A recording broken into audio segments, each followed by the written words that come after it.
Good evening and welcome to Going for Two. This is the only YouTube podcast in human recorded history to feature a male and female host drinking our way through the important topics of the day, as long as they touch the football world, and not in that way. I am Zach Law, and this is Sharona Stormborn Sports, whatever fake last name she wants to use tonight.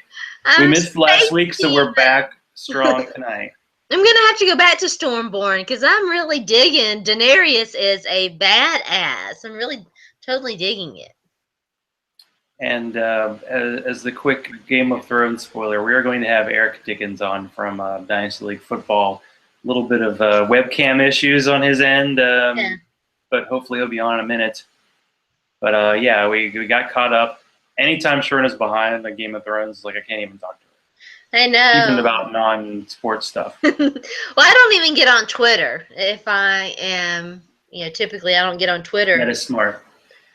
So, but I'm all caught up. I know I've got the scoopage. I know what's going on, and yeah, it's interesting. Zach and I were talking before we got started. There's 3 more episodes, and then it's gonna be.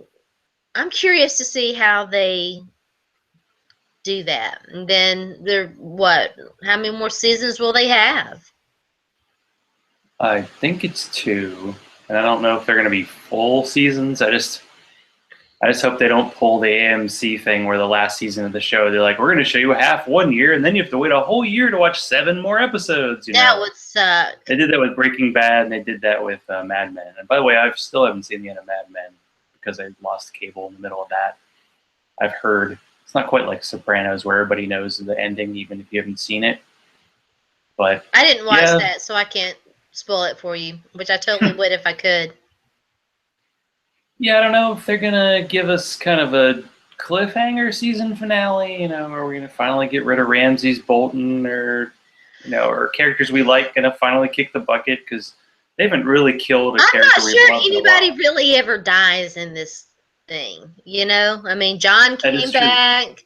No, Mountain is the one that is Cersei's. And what did they call the other guy, the other brother? It was Mountain and the Hound. The Hound is back, and Uncle Benjen didn't quite die, and Speaking of what is dead will never die. Hi, Dawn.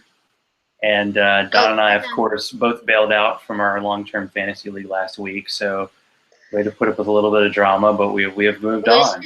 We should play Breaking Up is Hard to Do. Isn't this the one that Dad already bailed on? Yeah, my dad left. He actually told me he was going to leave before, he dropped the mic before he even won the championship last year, and beating Don, by the way. Thanks to Blake Bortles and Tim Hightower. Those are names 10 years from now. You can get a free beer for remembering. Wow. Yeah, and I actually did take the trophy to the trophy store to get it done. I'm a little worried about their ability to get the correct names. I sent them an email with everything, and then they called me and they said, do you just put your name on it? And I'm like, oh, boy. So we'll see. We'll see. I didn't put any snarky comments or kiss my grits, which would have been funny to put on the trophy forever, but there he is. Eric has joined us. Hello. Hey, Eric. How you guys doing? Good. We have started rolling, and it looks like Eric appears to be on. I don't know. He might be frozen. He's been bouncing. There. He's been bouncing on and off, and if you just hear the voice, well, it's a glorious voice. So you just focus. It is. It's got a great voice. Let me give Erica the proper introduction. So tonight, I'd say we're bringing back Eric, although I don't know if we've actually had him on this show, but Eric was my 8th interview in the Ask Your Fantasy Football Expert series, and when I originally interviewed him, he was the up-and-coming social media guru for Dynasty League Football. Now he's Chief Brand Officer and a partner in the most extensive Dynasty Fantasy site in all the land. So how's it going, Eric? Hello? Hey, it is an honor to be here. Thanks for having me, guys. Yeah, that's quite the introduction. I had not realized it had been that long. That's a long time ago, Zach. Yeah, I'm pretty sure that interview was probably like 2012 or 2013. I don't know. Wow. We're babes in the woods. Yeah, Like that's moved crazy. twice since then. You've probably had like 4 kids since then. It's funny you say that. I just put a contract offer on a house yesterday, Oh. and my wife is expecting our third Aw. in the fall. So a little bit of How that, but not too awesome. much. Congratulations. Thanks, I appreciate it. Well, this is kind of the dead season when we have off season, OTAs going on. But the big news we've had the last couple of days was that the NFL Twitter account was hacked, and it said yesterday that Roger Goodell had died. So, Eric, in your history at DLF, is there a tweet you sent that you wish you could say was hacked? That's a really good one. In hindsight, there's probably a handful that I wish I would not have tweeted. None so bad that I would have claimed I was hacked, though. I hate the misspellings, or you misword something and it Yeah. represents you differently than what you expected to, but nothing too egregious. I feel like you'd be in this school of the people who, some people like retweet their hits, when you say someone was going to be good, and other people like to retweet their misses just as kind of like, this is how fantasy works. You make mistakes, Yeah. so just live with it. But maybe real quick, just give like kind of the elevator speech about Dynasty League football for like the 5 people who don't know what it is. I mean, come on. Sure. I appreciate it. I started getting into Dynasty probably like most people do. I played a ton of just regular redraft fantasy football for years, and among other sports as well. Stumbled across the Dynasty League Football Forum, which is still out there. I think we're around just over 11,000 members now. It's free to join, and I just kind of fell through the rabbit hole and started meeting people like me who wanted to talk Dynasty all the time. And I just became, just addicted to it, posting all the time. And that's kind of how it started for me. And then, slowly just started, conversing with the owners there, and then just other people that were involved. And I thought the product is great, but there isn't enough of it for as many of us that were out there. And so really just was trying to encourage them that, I'd love to help you go to the next level as far as social media goes. They had a Twitter account, but it wasn't very active. There was a couple of them writing, but didn't have a group of writers. And so just wanted to get that foot in the door. I started doing the Twitter account for DLF, and then eventually just kind of led to more and more. So now I do most of the recruiting of writers and promoting across various platforms, as well as some behind-the-scenes stuff with partnerships and really just communication across, whether it's from partner to writer or communicating with a group of writers or whatever. So, yeah, I kind of weaseled my way on in there. Nice work. And let's take a quick pause just to tell everybody, so what is being consumed this evening. I am drinking Omegang Chocolate Indulgence. I purchased this beer as like a 3-pack of Bombers when I was at the beach because they had this lovely glass. And, what beer snob doesn't like to have the exact beer glass to go with their beer? But, Sharona, what do you have? I am drinking a Rogue Chocolate Stout. It's quite tasty. Nice. And Eric, if you didn't... This must be a brewery. I'm already starting out to of slur. Portland, Oregon. I actually was Well, there. I think it's by women. There's a woman on the front, so it must be a lady owned. So, girl power. Right. That's Sharona Stormborn, by the way. That's Eric, right. what would you be drinking if you didn't have a basketball game in like 45 minutes? Yeah, after my basketball game, I'll probably crack one open. But I have a 6-pack of Four Hands Contact High in the fridge, and it's one of my newer favorites. It's a hoppy wheat. Ah. Is that out of Kansas City? No, actually, it isn't. I think it might be Michigan, but don't quote me on that.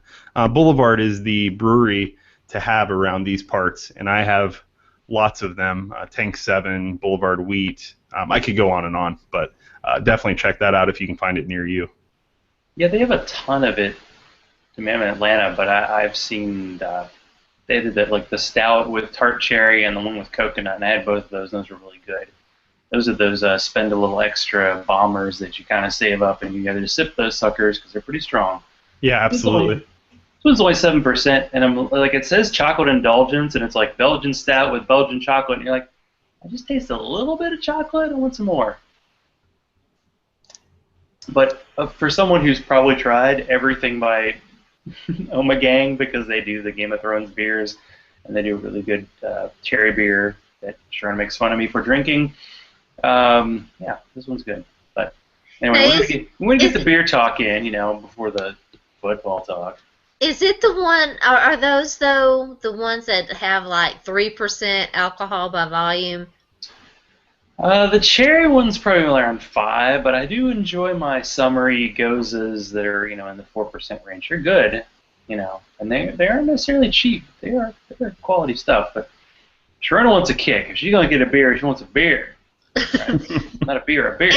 Eric, just so you know, my favorite beer in the whole world is Dragon's Milk. Okay. All right. Haven't had that one. It's very good, but it is like 11.3% alcohol by volume, so you cannot drink a bunch of it. It's a bourbon barrel stout, so yeah, you're going strong. So now, how many writers are at Dynasty League football? And I'm not going to make it like kids to name your favorite, but you know what the field's like there now. I think we have around 45 writers right now. That is not me, I promise. It's me. Butch Jones calling. Or is it Peyton? All right. I think we have around 45 writers. We have a group of senior writers. And then we have a lot of other people who kind of specialize in, basically when you get to a certain point, you can kind of let people specialize or at least concentrate on things they really enjoy. So if somebody really enjoys IDP, they don't have to write strategy articles or basic Dynasty. They can then try to, focus just on what gets them most excited. Same thing with 2QB and just auction league, salary cap, that kind of thing. So we have a lot of writers who, they obviously play in tons of Dynasty leagues, but they like specific pieces of it. Right. So it gives you a good variety of articles to read and people to pick their brain. Yeah, that's true with Dynasty. It did seem like a lot of sites did Dynasty, but it wasn't like the focus on that, and that's why, Dynasty League football is the name you can trust. But do you get into the developmental where you're drafting like high school seniors and stuff like that? Because that one would give me a headache. I don't go as far as high school, but yes, I think I'm in 3 Devy leagues, and that's probably a misnomer. They are dynasty leagues with a Devy aspect. So a couple of those, we just have a 1-round Devy. It's actually an auction, but it's one player per year. Then the other one is a little bit deeper, but it's 3. Writers like Nick Whalen, Scott Fish, Ryan McDowell, they would tell you that's nothing. That doesn't even count. They have Devy leagues that go 8, 9, 10 deep. I know another guy, not at DLF, but Shane Hallam. I know he's in a league that has, I think they have 10 or 12 rounds of Devy selections. And so, no, I'm not in any of those. But yeah, you get in some leagues where people are drafting people you've never heard of, and you hope to hear from a couple years later. I'm just trying to imagine, as someone who's seen the ups and downs in Dynasty, like doing a Devy league when you got to take like Maurice Claret after his freshman year. You're like, I got a stud, and then like, what happened, man? Oh. I'm still really sad about my Lake Seastrunk shares. We talked about him a few weeks ago. Yeah.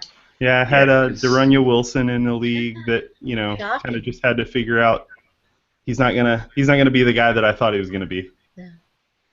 Yeah, Seastrunk was on the Titans practice squad there for a while, and I thought for sure he might actually make the roster. It is weird how he bounced around and never made anything. He just couldn't play the pass game, but there's one guy that I have in my Dynasty League, very deep Dynasty League, Malcolm Brown. Like, he was a 5-star. Texas, right? Texas running back. Didn't do much, but everybody talked about how he had the traits, but he kind of, I think he made a couple he scored 2 points last year.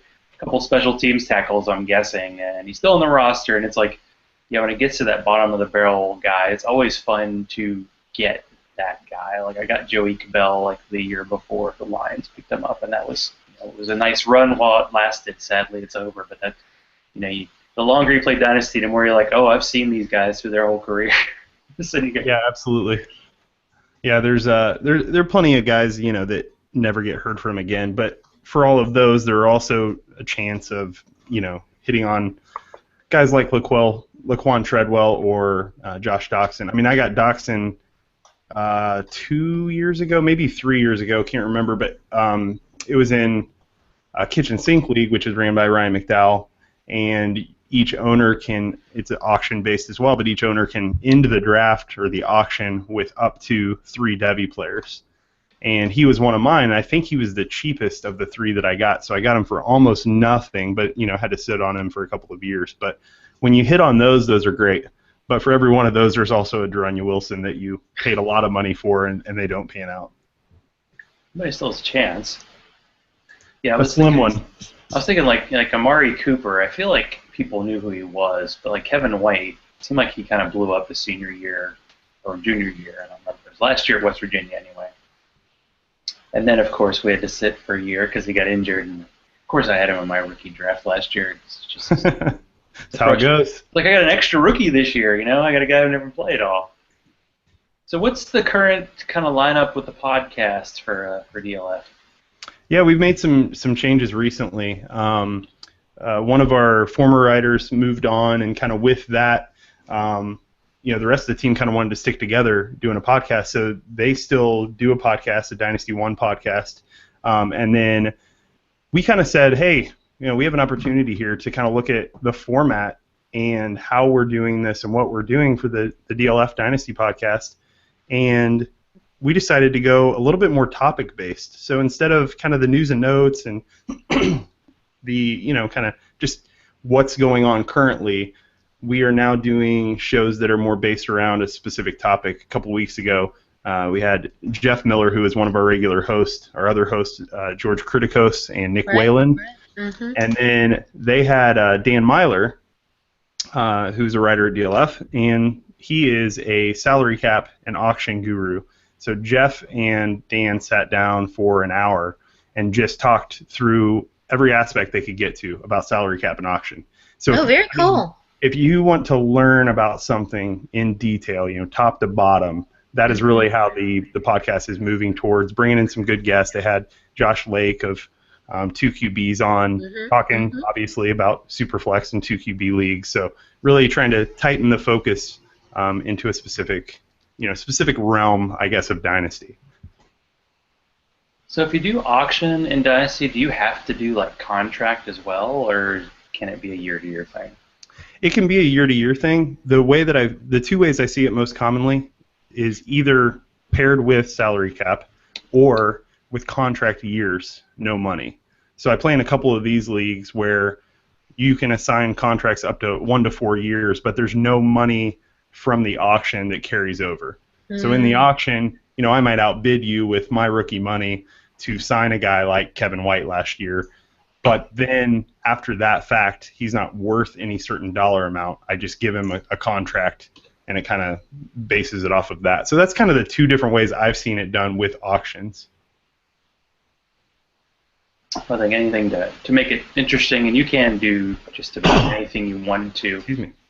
When I was considering my new league that I'm considering putting together, perhaps, or going for 2 league, I talked to Scott Fish, who I believe is on the roster as well, and I asked him about the possibility of doing a league that was a combination best ball and redraft, and it seems like you have to create 2 separate leagues to do that. And that's not Dynasty, that's just a redraft. But you can do different things, that's for sure, and when you throw an IDP, it gets very interesting. But Eric, are you in kind of the camp like the only trust young players with Dynasty, or can you kind of mix and match with your rosters? Oh yeah, I think balanced is the key, and I think that's something that's interesting about DLF as well. When you get that many people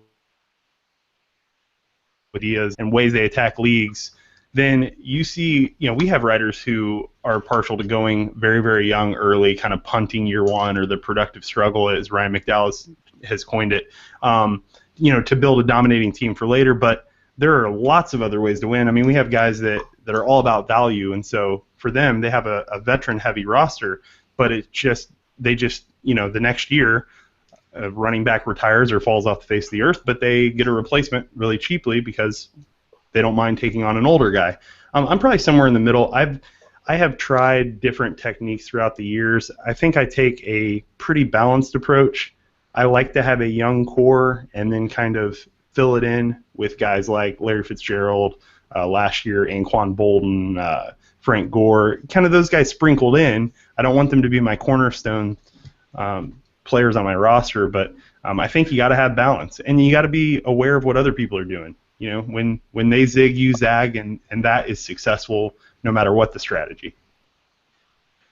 Well, is it time to zag and just notice that I think 2 or 3 years ago, the whole concept of like taking wide receivers early was just crazy, but now it seems like most people are, and definitely in a dynasty, like I've done a couple of the Ryan McDowell does those dynasty startup kind of mocks, and I swear like in the first 4 rounds, like 3 running backs went. So is it smart move now to kind of go with the running backs because everybody's going wide receiver crazy? That I feel like that is a fairly complicated question, just because you would think that just based off other people's strategies, and I do think you can find value at the running back position because of that. But the league itself is still trending towards being more of a passing, based league, and running backs are being more replaceable in the actual NFL. You'll see, I mean, just look at this year's draft. You had tons of guys go 4th, 5th round and later. Those guys used to be 2nd and 3rd round running backs. So when they kind of undervalue, when the NFL undervalues those players, you kind of have to take notice and do the same yourself. So I guess I'm saying yes and no. I think it is smart to be aware of what other people are doing and possibly find the value at the running back position because people are undervaluing them. But I still think, with the tendencies of the league, that wide receiver heavy is probably the way to go for now. Yeah, and there are a lot of, if you know a guy's role, I mean, obviously in fantasy it's all about targets, touches, but if you know a guy who's going to be a team's like 3rd down back, like the Charles Sims, and like Bilal Powell last year just was killing it at the end of the year, and Dion Lewis before he got hurt, and there seems like there's 10 to 12 of those guys like Danny Woodhead out there that they might get 5 carries a week if you're lucky, but if they get the 6 catches, I mean, especially with PPR, you're kind of set. So it's definitely a multi-tiered thing. I had Danny Woodhead in like 3 different leagues, and yeah, he helped me win a lot of games. Yeah, he's another guy that last year I had on almost every single roster just because of how cheap he was. He was very cheap. You're right. And I love guys like that. It doesn't bother me that he isn't getting that many carries, and it doesn't bother me that he's getting older. I love guys like that when their price gets right, and I think that's where my personal strategy comes in. Is I'm all about what the cost is. Value, yeah. Yeah. So there've been historically there have been players that I've loved compared to the consensus, and then later in their careers not liked because their costs went up too high. And it was like Darren Sproles, another great example. You know, because of that situation, you could get him, pretty cheap, and look what happened there. Mm-hmm.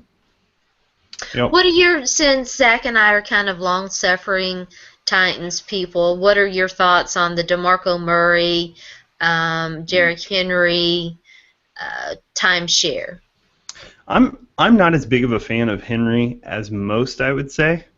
I do worry about his balance. I don't worry about him in certain aspects of the game. He performs really well in the aspects that he performs well in. Well, he's a power runner. That's absolutely combined with just is. Incredible speed. When he gets that space. But when you make him turn and move side to side, he's not a finesse guy. Yeah, and so. I go back and forth. I don't think he's going to be a bust by any means. I just don't like him as much as a lot of people do. Okay. I think Murray still might be in for a good year. All right. Assuming he stays healthy? Oh, absolutely, yeah. Yeah, assuming that. I think the Titans did what, sometimes you do this in fantasy, like if one year you have a bunch of quarterbacks getting hurt, you might draft one a little early, and the Titans had the worst running backs in the NFL last year, and they're like, all right, Well, Antonio We're Andrews trading. Antonio Andrews, I mean, he did well for a undrafted guy. but he's not much of a Kentucky pass guy. catcher. And really, the Eagles like handed it, like, oh, you want to take the Murray contract? Great, that's beautiful. Yeah. And then Absolutely. actually, Derrick Henry, I feel like one running back went between Derrick Henry and like the 5th round. Like the Titans were like, ooh, look how far he dropped. But you could see, and by the way, the Titans did spend a 2nd-round pick on Bishop Sankey 2 years ago. So we like spending 2nd-round picks on running backs, and Chris Henry and Lendell White, if you recall. Future Listen, past I've NFL rookie draft bust. the Lendell Verna White. likes to. She's back in her apologist mode. It's okay. No, I'm not. The Lendell White pick was Jeff Fisher calling rank on Floyd Reed. I mean, they had Devin Hester on the phone getting ready to draft him, and Fisher pulled rank and took his guy.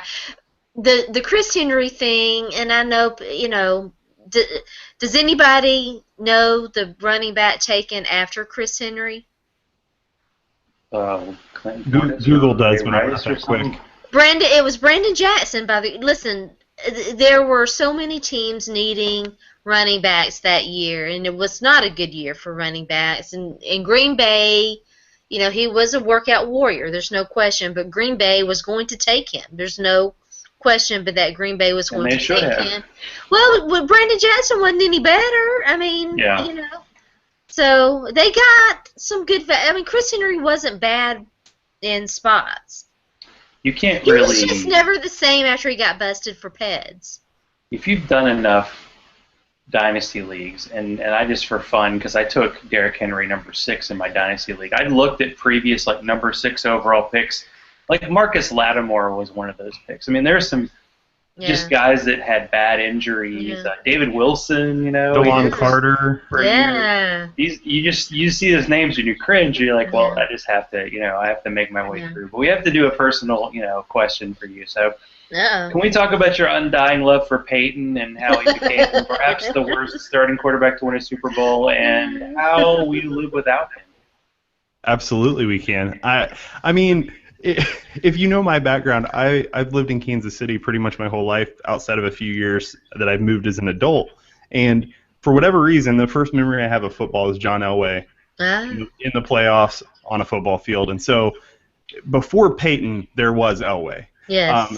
And Elway is still, a god in Denver, obviously, both for what he did on the field and what he's incredibly doing off the field. Peyton, a lot of people, especially in Kansas City, when they want to give you a hard time for something, they have to pick something, right? So they haven't won a championship in their lifetime, so they have to give you a hard time for Peyton Manning and his legacy. And I hated watching him play at the level that he was. But even at that level, he's incredible to the point where he knew what to do. His body just couldn't do it.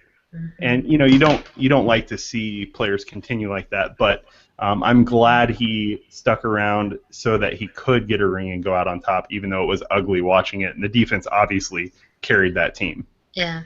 Everybody kind of forgets that he came back from just this crazy neck surgery that there's no way.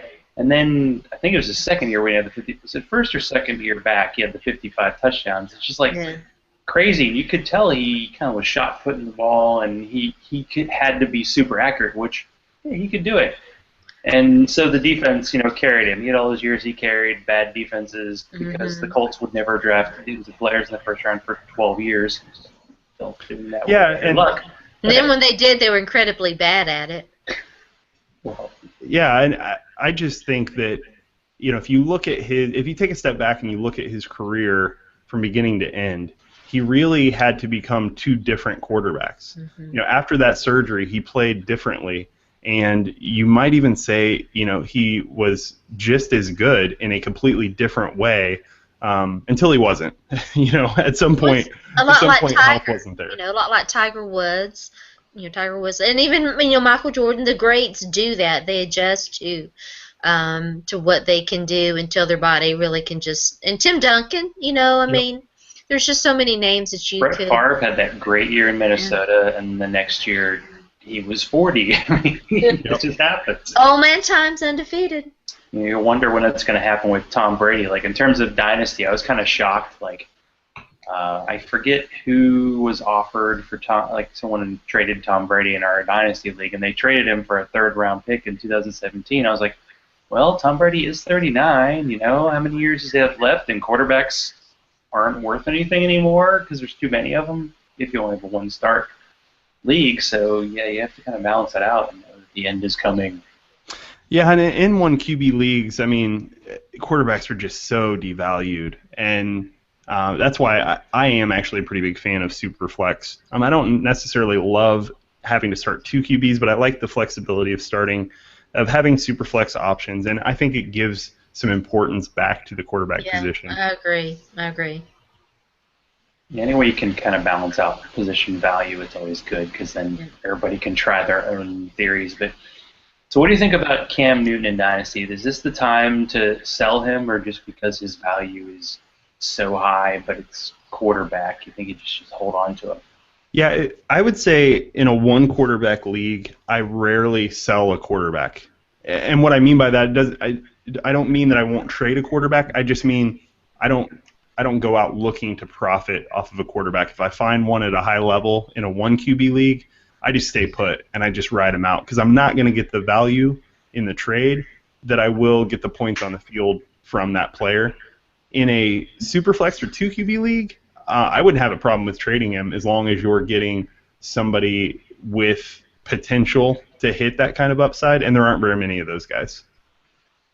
I was so shocked. I had Cam Newton all over the place last year, but it was just like, you know, everybody was jumping on your Andrew Luck, your Aaron Rodgers, you know, your big names early on, and then by the time I got in, you know, I wasn't interested in drafting, you know, Alex Smith in the 5th or 6th round, Russell Wilson, not even Russell Wilson, you know, and so by the time I got around to drafting a quarterback, Cam's sitting there, and I'm like, gosh, you know, so, and everybody thought I was crazy. I did. I mean, literally, I had him in like, you know, 5 leagues, and everybody was like, who's he going to throw to? Well, you know, Cam being Cam, he proved all the doubters wrong. Yeah, he's one of those guys that he has enough tools in different ways to beat you that his weapons around him are just going to enhance his game. Ted Ginn's never had a good NFL season without Cam Newton as his quarterback. Yeah, once Kelvin Benjamin got hurt, Cam Newton's, I'm pretty sure I got him like in the 8th or 9th round in some best ball, like maybe in one of my NFL 10s. That was probably one I did best. But we did promise Eric about 30 minutes. We're getting toward the end of that, so I have to throw out one kind of random question. So if you, like me, have been in a Dynasty League for a decade and you haven't won a title, are you A, unlucky, B, a loser, or C, not a subscriber to DLF? I was actually waiting for D, a Titans fan. It's D. Ouch. Completely.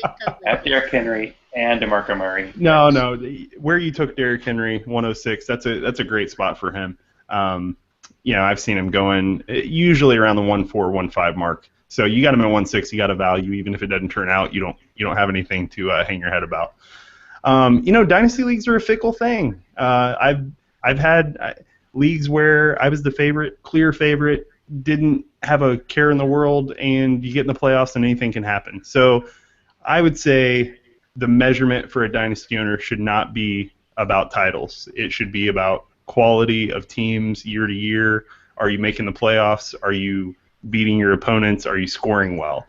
If you measure it just off of titles, which obviously we're all chasing, but if you measure your success just off of titles, there's a chance you're going to be disappointed, or a chance that you're going to think you're really good when you're not necessarily quite that good. So, it takes some luck mixed in with, you know, a lot of skill and a lot of time put in. But absolutely, being a DLF Premium subscriber helps. So tell everybody, since you got to, you know, get ready, you know, get warmed up for the big game. So where everybody can find you and you know, give DLF some love. Awesome. You can find me on Twitter at DLFootball. You can find a lot of our work on dynastyleaguefootball.com. We have rankings, ADP data, IDP information, 2QB information, Devi. I mean, just pretty much if it's out there in Dynasty, we have it.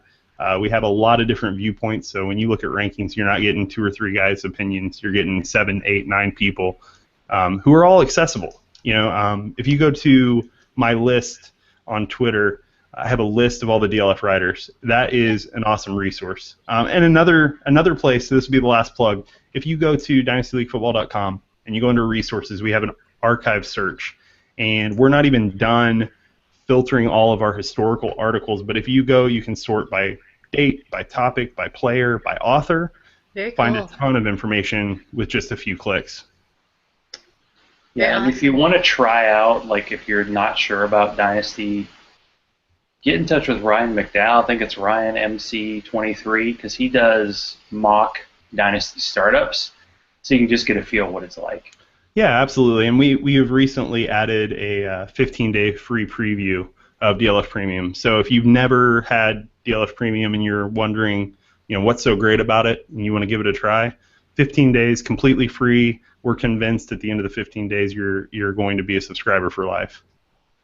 And Eric, before you go, so what would your number 1 draft pick beer be? Ooh, I really like Unibrow's Le Fin du Monde. That's been a favorite of mine for quite a few years. Yeah, it's definitely floral and citrusy. I'm a Belgian ale fan. Okay.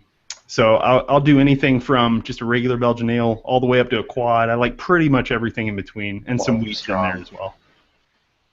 Quads are very strong. Well, thank you, Eric. It's good to Thanks, Eric. Finally to sort of see you. At least we got to talk to your avatar. But yeah, absolutely. And thanks for being on. And we'll have fun playing basketball.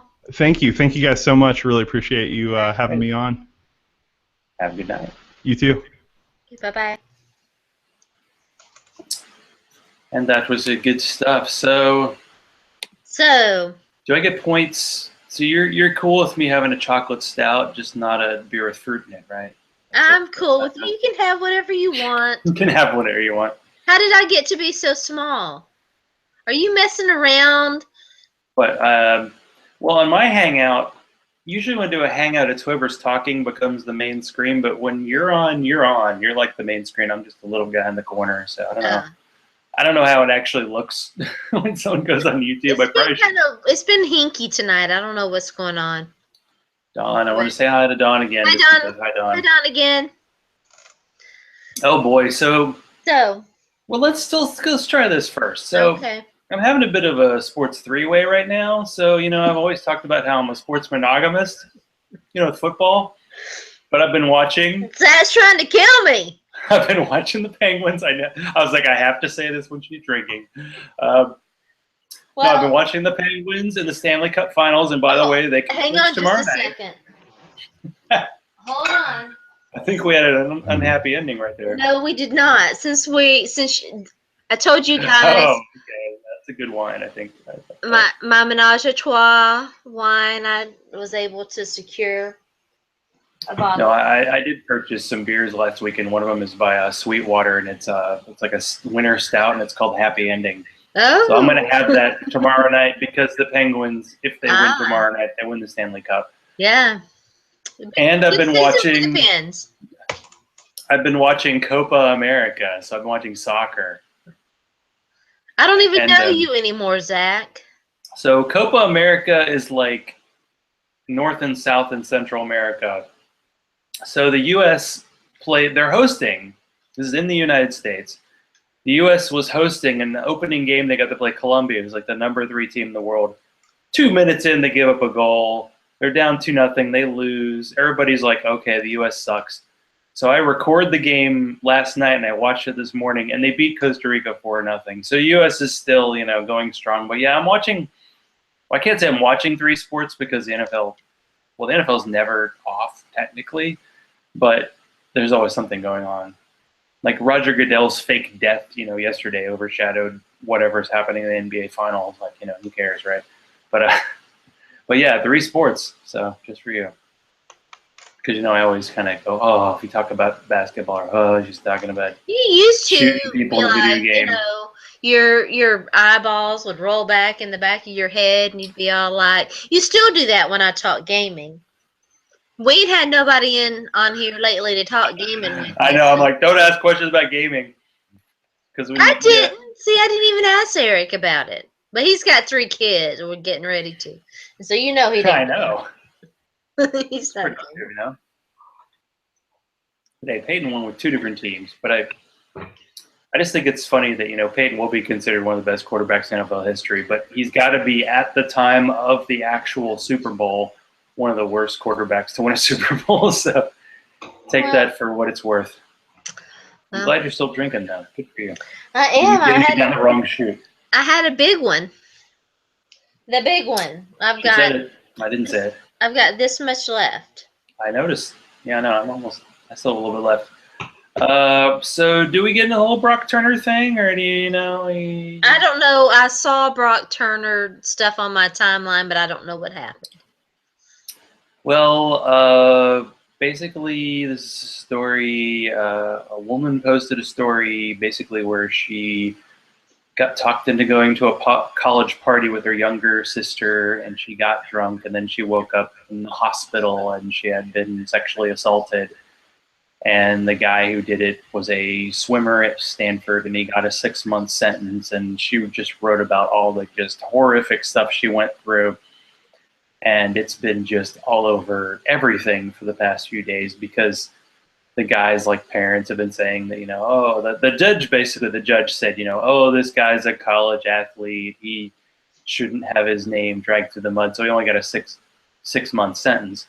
6 months in prison still sucks for anybody, but, you know, relatively speaking, what she went through, it was like they were kind of minimizing it, and then just, oh, it's been rough. But I didn't know how much you'd been following that, because there have been so many stories that probably made you kind of question humanity in the past, ever, but definitely of late with college football and stuff, that, one taking over the rest is tough. So. Yeah, I saw there was an article that crossed over my timeline talking about the judge in the Stanford rape case, and so I knew something, or sent whatever.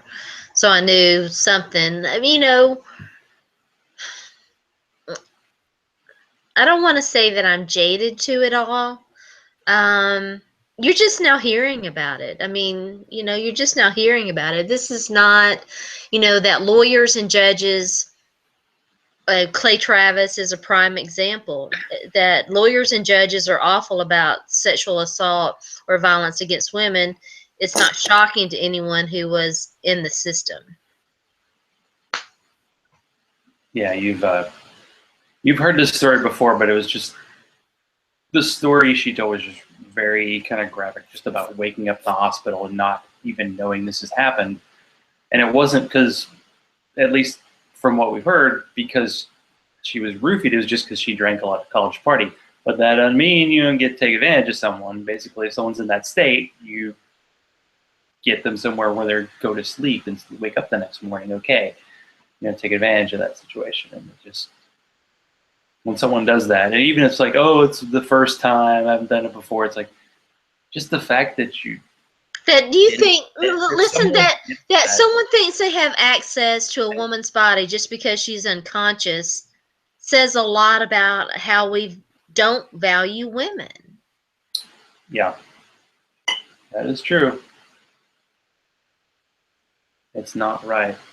And probably talking about a story where a woman got raped because she drank too much beer is not the appropriate time for beer drinking, but it is, you know, Wednesday night. Gosh, it's Wednesday, middle of the week. Well, you know, if you're going to talk about it, you might as well be drinking. Now, listen, okay, so I got to ask you something, because when you were giving me non-spoilers about Game of Thrones, you said there was ale shaming. I didn't see. Oh, are you talking about Theon?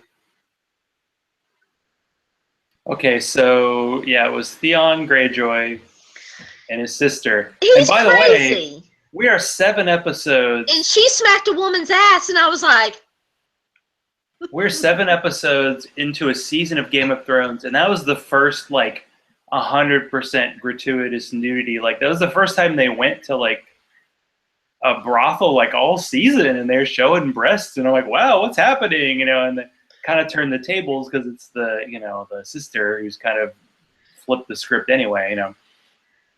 Her line, I was gonna fuck the tits off her. I was like, what? Yeah.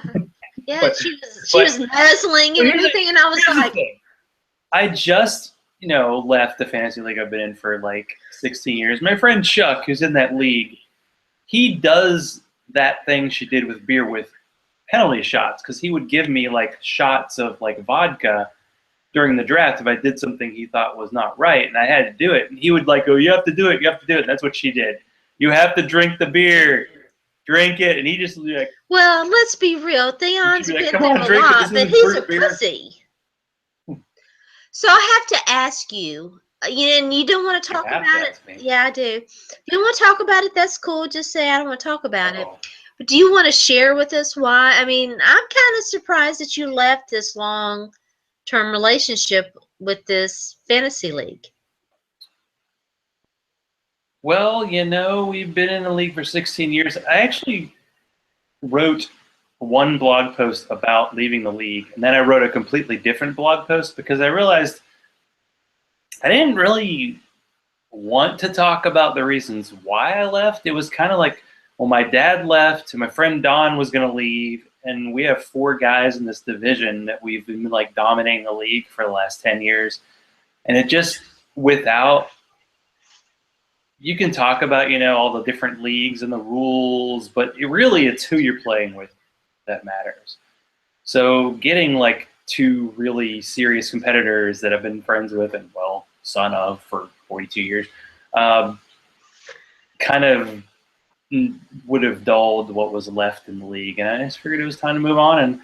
And I'm considering doing this going for 2 league, although I have to get my act together and figure out, who's going to be in it, because I feel like got to get Sharona in the league. Got to get my dad in, and my friend Don, and don't make it too weird and complicated. Jen, I think, is in, and Lisa London, who likes to curse players by drafting them. She clearly is a.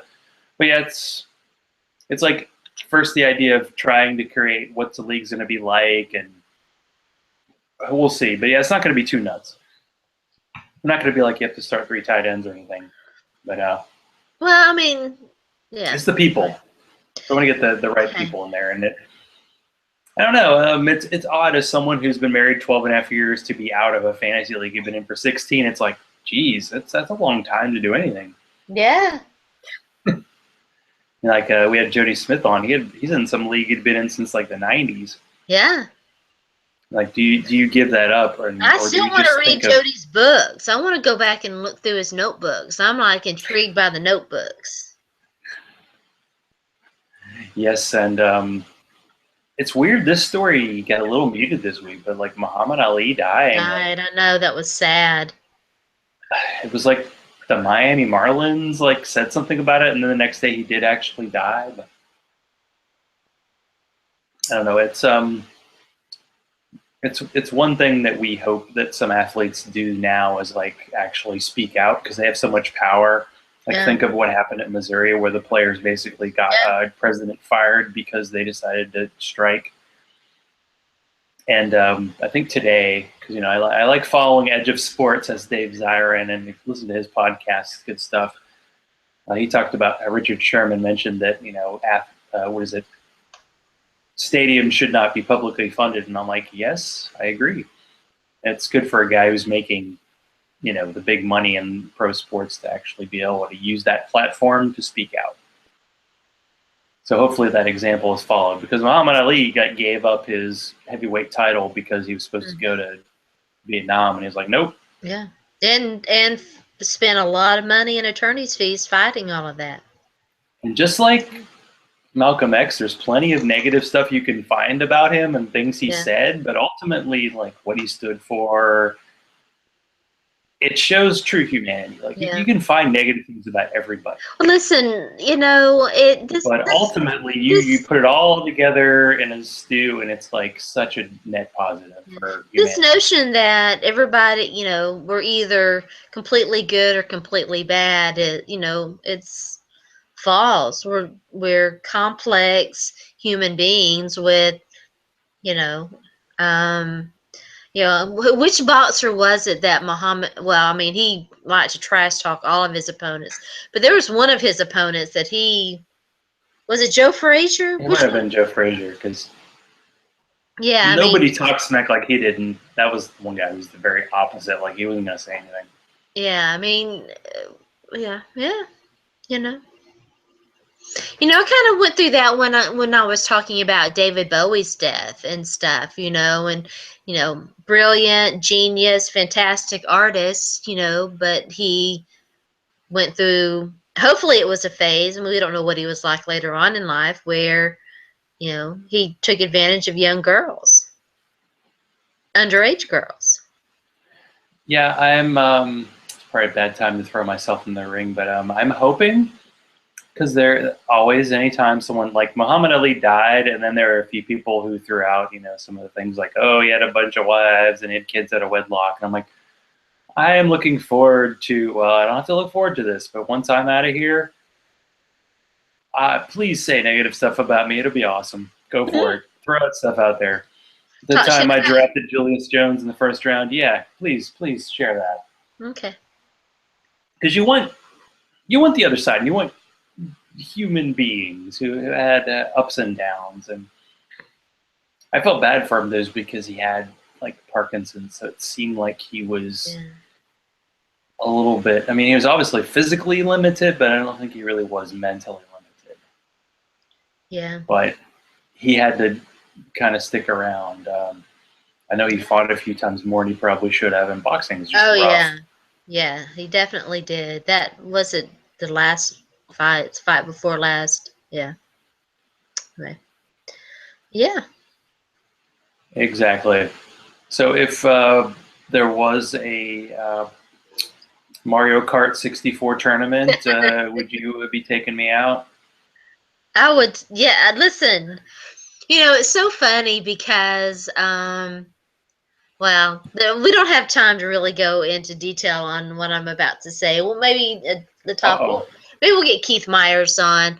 I'm excited now. You talking about gaming? I used to be, and I still sort of am, a nice, conscientious gamer, but I've also kind of become ruthless. It's a conscientious gamer. Like you apologize when you kill somebody. We don't have time to go into all of that, but we'll have to do a show. Well, maybe we'll get Keith on, and we'll do a show. I'm okay. I've got my callers are at the door, scratching at the door, wanting their treats. Oh, okay.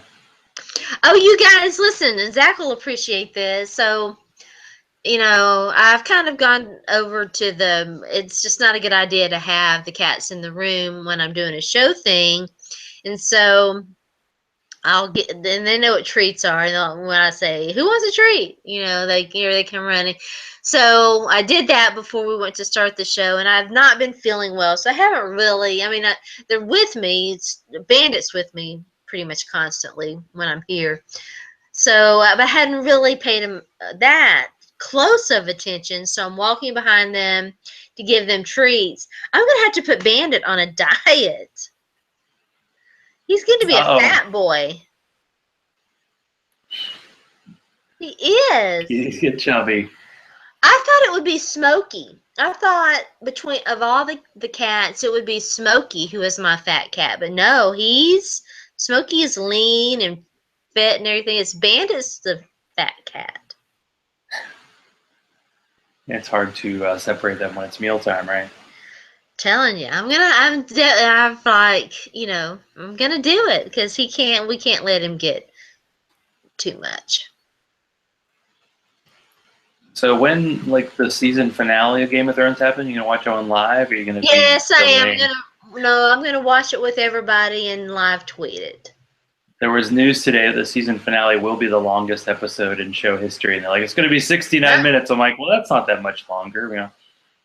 Some TV shows they throw you the hour-and-a-half finale. When is that? What did they? What? This is 8, so in 3 weeks, 2 weeks. 3 weeks, yeah, okay. All right. Yes. Getting close. They said the biggest will battle be- in show history is coming up, so it's got to be finishing up. I will be online and live tweet it with everybody else. How about that? I guarantee Sansa has sent the note to Oh yeah, Littlefinger, and it's going to end poorly. Well, I don't think so. I mean, I think he'll come to the rescue, but I think that it means she'll owe him a debt. That's never good. That's never good.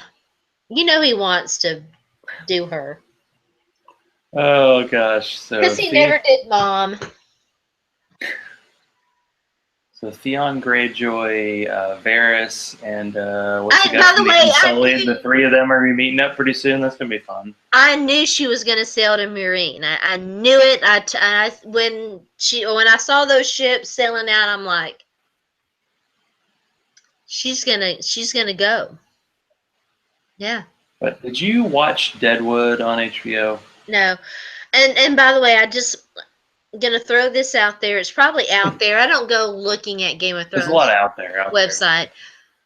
If there is such a thing as kismet, and of course, I don't know whether shows want things to be neatly tied up or whatever, but it's totally got to be Jon Snow and Daenerys getting together at the end, right?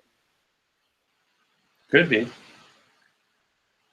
Except that I don't know that if I feel like Tyrion's got to be involved just because I know they can't kill him. He's like the one character that they can't. See, I think if I was Daenerys, I'd be screw it. I ain't gonna get married. I'm just gonna, I got a dragon. I ride dragons. I'd have a harem. They said that she had her husband and she was gonna have another one. Yeah. But it's always you have to get that marriage of convenience just to pull it off. So Cersei's gonna have a horrible death at some point. You thinking? Her and Lannister going down together. Can't believe I'm saying this. I'm kind of starting to feel sorry for Cersei. Oh yeah. That was a good line when it was like, I think you're the worst person I've ever met. Yeah. And I'm old. I know, it's hard to remember I'm old. And then her saying, you've completely and utterly lost, and that's the best, that's the only saving grace out of all of this. And I was like, but But there's going to be a trial by combat, and we had that whole trial by combat with that guy from Dorne really liked. Yeah. And they're going to have the psycho, crazy Frankenstein monster go against somebody and then die. Will a hound somehow come back? Because now he's all pissed. He wants vengeance. Who does he fight? That was the thing that I was thinking about, and I was like, they're going to get back at Cersei because it's going to have to be like Jaime or somebody. Maybe Tommen gets to pick, or it's Tommen or somebody. Should be grueling because that's the way we like it. Well, not the way we like it. It's just It's not going to be Dude. It's not going to be the High Sparrow. Dude. Who's he going to find? The High Sparrow. His relation. He should not have a nationally syndicated. It's going to be. I think it's going to be Tommen. I'm just saying. And then Marjorie's going to be ruler. I think that's what's going to happen, and that's why I'm like, I kind of feel, because I don't know. We'll see. Marjorie's going to be tough to beat. There's some good characters out there. Okay. All right. So we done? So we good? We didn't mention the Vols yet. So what is there to mention? There's nothing new. Okay. Nobody's been suspended in a while. Nobody's ranked anybody in a while. Woohoo! After Baylor, I'm sure everybody's like, "Oh, we just stay on the news for a few days, please." Yeah. Yeah. Well then, so what do you got happening?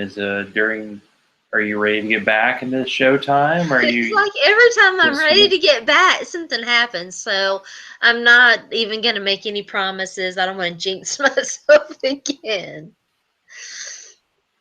Well, Phil Alexander, who was going to be our guest last week, will be our guest next week. Oh, yay. Good. I'm so glad. I don't know if we don't have anybody else lined up after that, but we'll talk, Okay. I've actually got Bob Harris to agree to be on the show at some point, but probably in July because he's doing preseason magazine action, and I Okay. don't really miss that because I think I wrote one article for a magazine. I'm like, I'm done.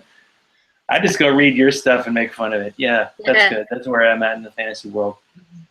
But okay, good to know. Okay. And I'm trying to think. No, I wrote an article when I left my league that was kind of like best memories of my 16-year fantasy odyssey, Oh, and that's a then nice thing. some ideas for a future league. Some crazy, some not. Mostly involving booze. So you can check that out at Zach Law Online or ZachOnSports.com. And I probably should post about the Orpheus 2-year anniversary brewery tour I did.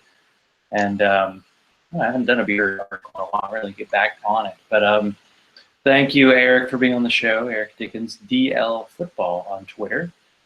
And Dynasty League Football is a good place to go. And like you said, you get a 15-day trial on their premium. So trust me, you cannot keep up. Like I have a few site, subscriptions, and you cannot keep up. But you get if you have any particular player you want to know about, and you can go pretty deep, they'll have it there. So check it out. And of course, Sports by Sharona, which is the go-to place if you want to spoil Game of Thrones because she doesn't watch it on time. That's right. She doesn't. So thanks everybody for being on tonight, and as we like to Thanks, Todd. sign off, kiss my grits. Our grits.